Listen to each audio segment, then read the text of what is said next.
तो ये नाभिक से ज्यादा अट्रैक्शन फोर्स से जुड़े हुए हैं, और अगर ये नाभिक से ज्यादा आकर्षण बल से जुड़े हुए हैं तो ऑब्वियस सी बात है इसके इलेक्ट्रॉन इतने ज्यादा बंधन में भाग नहीं ले पाते जितने की 5f के ले पाते हैं, क्योंकि 5f जो है वो बाहर की तरफ होता है, और बाहर की तरफ होने की वजह से क्या हुआ, आवाज ही नहीं, एक मिनट, अब आ रही है, अब आ रही है सही, अब आ रही है क्या सर, आवाज से नहीं आ रही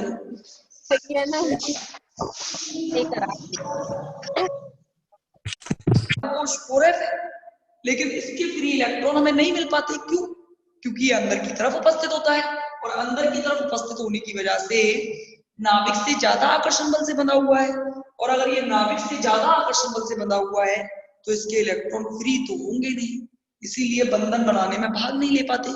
जबकि 5f के जो इलेक्ट्रॉन हैं वो बाहर की तरफ विस्तारित रहते हैं, और बाहर की तरफ विस्तारित रहने की वजह से इलेक्ट्रॉन जो है वो फ्री रह पाते हैं, और अगर इलेक्ट्रॉन फ्री रह पाएंगे तो ऑब्वियस सी बात है क्या होगा, आराम से बंध बनाने में भाग लेंगे, संकुलन प्रवृत्ति ज्यादा पाई जाएगी। तो ध्यान रखना 4f की तुलना में 5f में संकुलन प्रवृत्ति क्या पाई जाती है, ज्यादा पाई जाती है। अब देखो एक्टिनाइड्स के रंग व स्पेक्ट्रम की व्याख्या।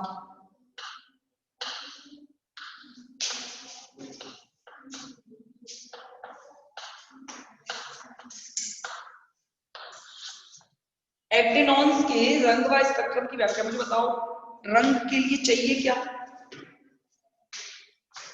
रंग के लिए क्या चाहिए, कोई तत्व कब रंग प्रदर्शित करेगा, कोई तत्व कब रंग प्रदर्शित करेगा बताओ,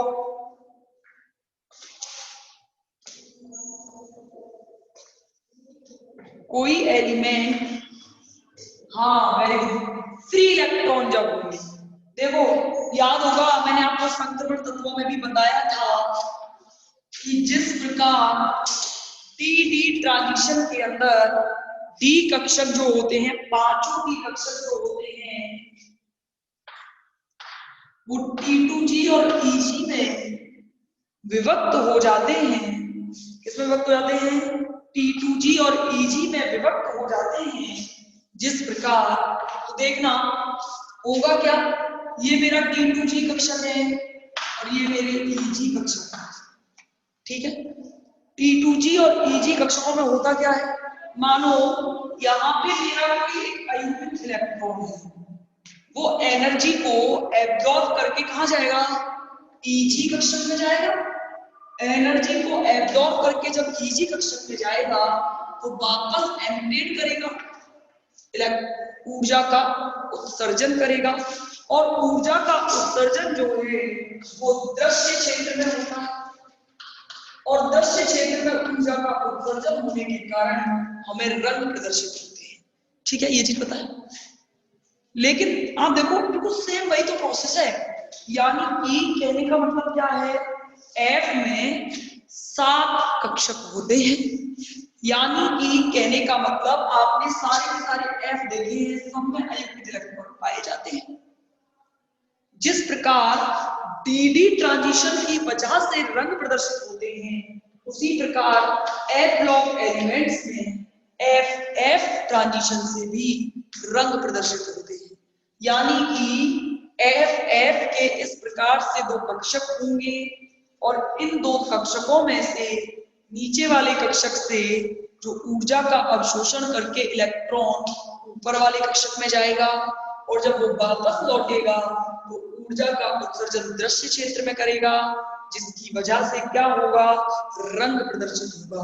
ध्यान रखना F0, F7 और F14 ये 3 ऐसे विन्यास होंगे जो कभी रंग प्रदर्शित नहीं करेंगे। क्यों? क्योंकि देखो F0 में तो इलेक्ट्रॉन होता ही नहीं है, अब जब इलेक्ट्रॉन ही नहीं होता तो ऊर्जा का अवशोषण क्यों करेगा, ऊर्जा का अवशोषण नहीं करेगा तो काहे के लिए रंग प्रदर्शित होंगे। F7 में होंगे अयुग्मित इलेक्ट्रॉन, इलेक्ट्रॉन तो अयुग्मित होंगे, लेकिन हाफ फिल्ड इलेक्ट्रॉनिक कॉन्फ़िगरेशन की वजह से स्टेबल होता है। और इतनी ऐसा कुछ होगा ना,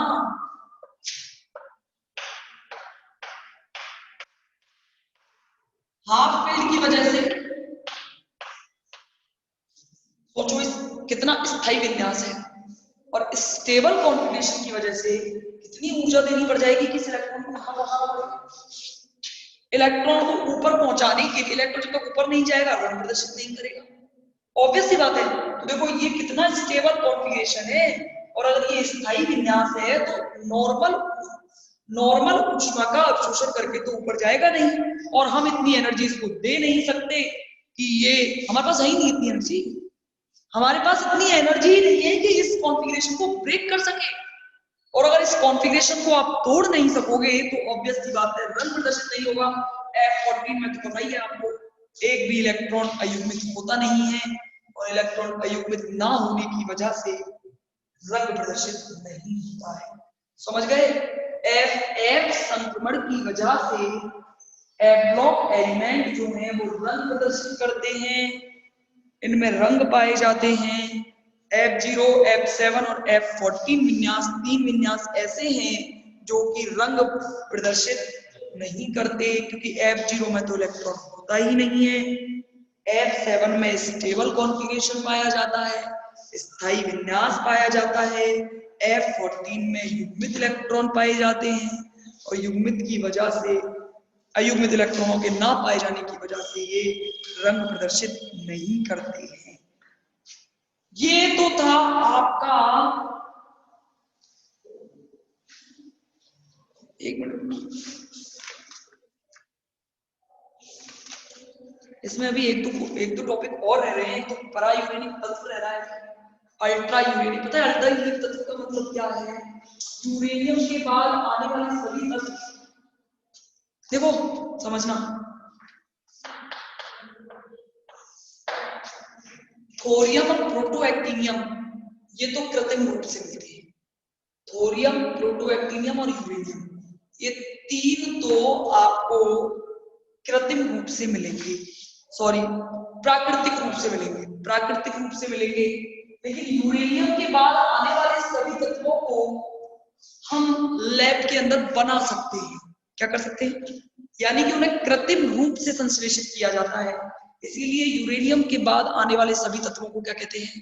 परायूरेनिक तत्व। ये ध्यान रखना, ये यूरेनियम से मिलकर बनते हैं।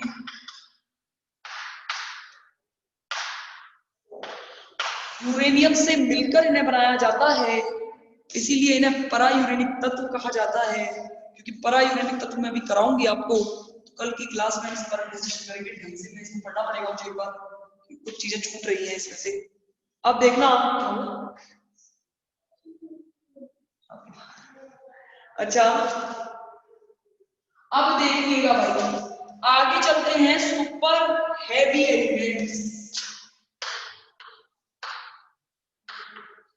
ज्यादा बड़ा चैप्टर नहीं था ये, इतना बड़ा चैप्टर नहीं है कि इतना ज्यादा हो रहा था। अति भारी तत्व इन्हें कहते हैं।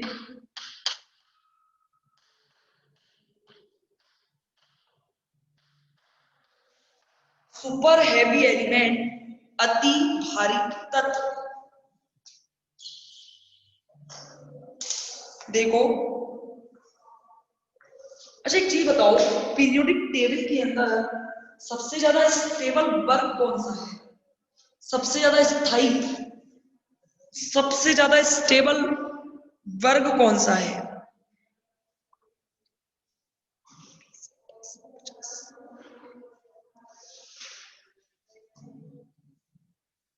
बताओ भाई, सबसे ज्यादा स्टेबल,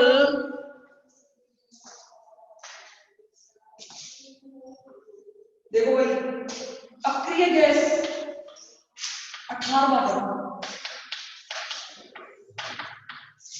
कौन सा? बढ़ गया है?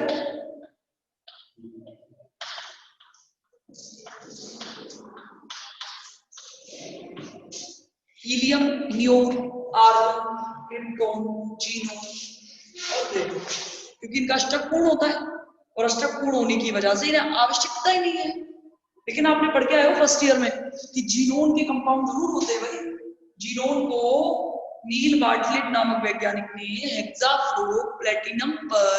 हेक्साफ्लोरोप्लेटिनेट पर क्रिया करके जीनोन का एक कंपाउंड प्राप्त किया था, जिसकी वजह से इनको उत्कृष्ट गैस के क्षेत्र में क्या मिला था, एक नोबेल प्राइज मिला था।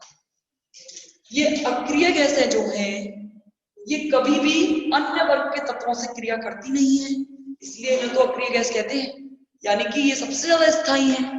इन्हें किसी से, अरे स्थायी कौन है जिसे किसी से क्रिया करने की आवश्यकता ना पड़े। अगर इसे किसी से क्रिया करने की आवश्यकता नहीं पड़ रही, यानी कि अगर मैं ये कहूं कि जिस प्रकार देखो इलेक्ट्रॉन थे 2, 10, 18, 36, 54 और 88, 88 है ना, 86।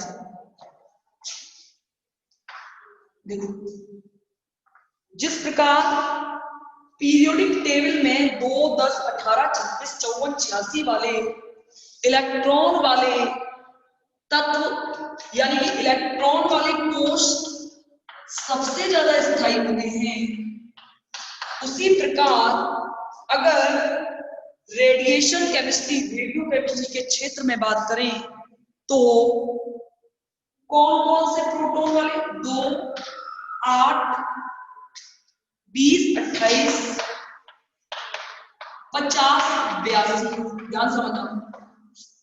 जिस प्रकार ये इलेक्ट्रॉन वाले कोष सबसे ज्यादा स्थायी होते हैं, उसी प्रकार रेडियो केमिस्ट्री के क्षेत्र में 2, 8, 20, 28, 50, 82 वाले नाभिक यानी कि प्रोटॉन से ध्यान रखना। क्या कहा मैंने कि रेडियो केमिस्ट्री के क्षेत्र में ये प्रोटॉन रखने वाले नाभिक सबसे ज्यादा स्थायी होते हैं, इसीलिए इन्हें मैजिक नंबर कहा जाता है, जादुई संख्या। क्या कहते हैं, मैंने क्या बोला है, जैसे ये देखो ये एक अलग क्षेत्र है, ये इनऑर्गेनिक का क्षेत्र है, ये रेडियो केमिस्ट्री का क्षेत्र है, वो गैसियस फील्ड है, ये रेडियो केमिस्ट्री का फील्ड है। जैसे देखो, जैसे अगर यहाँ पे बात करोगे तो ये वाले जो कोष होंगे, जो ये वाले इलेक्ट्रॉन रखते होंगे, ये वाले जो इलेक्ट्रॉन रखते होंगे वो सबसे ज्यादा स्टेबल होते हैं। उसी प्रकार अगर रेडियो केमिस्ट्री के क्षेत्र में बात करें तो वे नाभिक जो कौन कौन से प्रोटॉन रखते हैं, 2, 8, 20, 28, 50 और 82 वाले प्रोटॉन, यानी कि संख्या क्या हो, या तो 82 हो नाभिक में प्रोटॉन संख्या, या 50 हो या 28 हो, ऐसे वाले नाभिक सबसे ज्यादा स्थायी होते हैं।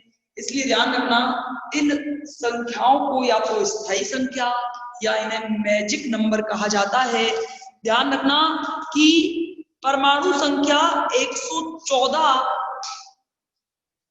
जिनकी परमाणु संख्या 114 है, ध्यान से समझना, जिनकी परमाणु संख्या 114 है उसके पहले वाले एलिमेंट 115, 116, 117, 118, 119, 20, उससे पहले वाले एलिमेंट, इसके बाद वाले कि इसके आसपास वाले एलिमेंट अति भारी तत्व कहलाते हैं। अति भारी का मतलब क्या है, जिनका परमाणु क्रमांक बहुत ज्यादा होगा, जिनमें प्रोटॉनों की संख्या मैक्सिमम होगी, और कितनी, 114, और या फिर उसके आसपास वाले तत्वों को किसके नाम से जाना जाता है, सुपर हैवी एलिमेंट के नाम से जाना जाता है, क्योंकि इनका परमाणु संख्या ज्यादा होती है, इनका परमाणु भार ज्यादा होता है। आगे जो है हम सीखेंगे कि अति भारी तत्वों को, सुपर हैवी एलिमेंट्स के नोमेनक्लेचर किस प्रकार किए जाते हैं, नामकरण क्या होते हैं सुपर हैवी एलिमेंट के।